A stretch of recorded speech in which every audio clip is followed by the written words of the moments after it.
with the majority shareholders of that bank. But I want to ask a question.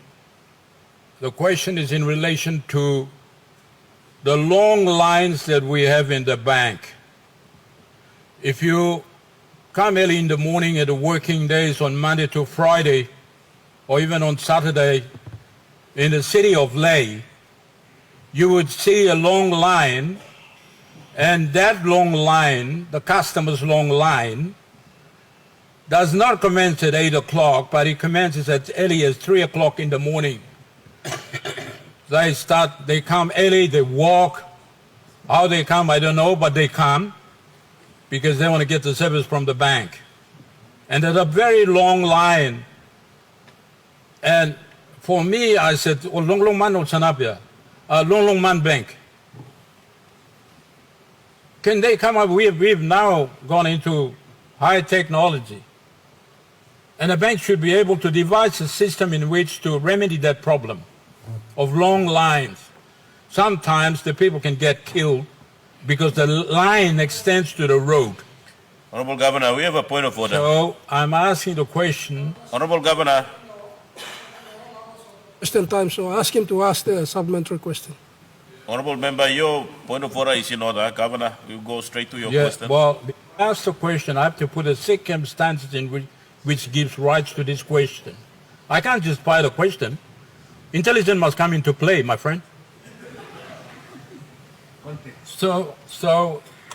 Context and intelligence. So, Mr. Minister, can I respectfully ask you to deal with the management? Ask them if they can come up with a system to make sure they remedy the long lines we see every day, working day, particularly in the city of Lae. Thank you, Mr. Minister. And Mr. Speaker, thank you. The Honorable Minister. Mr. Speaker, thank you. I also want to thank the good Governor of Morobe for this question. The first question that was raised earlier together, these are also in many respects regulating matters that can be regulated by the Bank of PNG, but I will raise them at my level with the chairman of the Bank of South Pacific, and it's not a good sign for all of us to see our people lining up in very long queues all over the country. And it is up to the bank, Mr. Speaker, to build infrastructure if they have to build additional branches in our cities to be able to deal with them. But those are matters that I will raise it with the chairman of the Bank of PNG, and I'd like to also thank the governor for raising this very important question. I want to also use this opportunity, Mr. Speaker, to announce to this Parliament that the Morobe Rosso government has made a decision to apply for and establish another commercial bank in this country. If we take the example of smaller countries like Fiji, Mr. Speaker, they have more than 8 different commercial banks operating there. And in a country of more than 10 million people, this country needs more banks.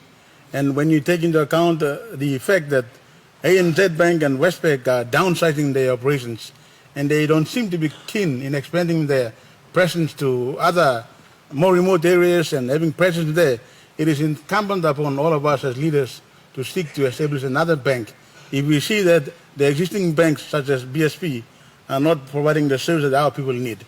Many of our people, Mr. Speaker, are unbanked. And because of the conduct of BSP in charging fees after fees, even to make mere withdrawals, it is incumbent upon a national government, a responsible government, to set another bank. And I can announce that the Cabinet has already approved in principle for a new commercial bank to be established, to be called the National Banking Corporation. Under our leadership, under the leadership of our Prime Minister, we have done all the work, and we are now 85% through. And before the end of next year, this country should have another fully fledged commercial bank, which will hopefully deal with some of the concerns we have been raising, and hopefully reach all over the country to even the remote areas. A bank that will hopefully replace what PNG-BC was doing in the past. So, Mr. Speaker, I can confidently say that with the support and encouragement of our Prime Minister, we have worked very, very hard, and we will soon see our own another bank to serve our people. Thank you, Mr. Speaker. The Honorable Governor for Medang. Thank you, Mr. Deputy Speaker. Look sao blue the people of Medang.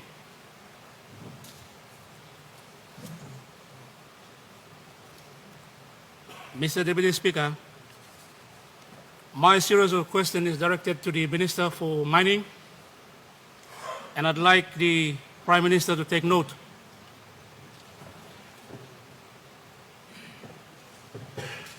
Mr. Deputy Speaker, I come from a mining province.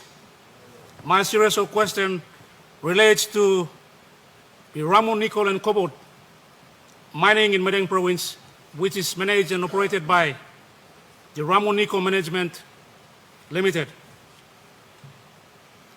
Mr. Deputy Speaker, my first series of questions relates to the review of Memorandum of Agreement, or MOA, relating to Ramon nickel cobalt mining in Medang province.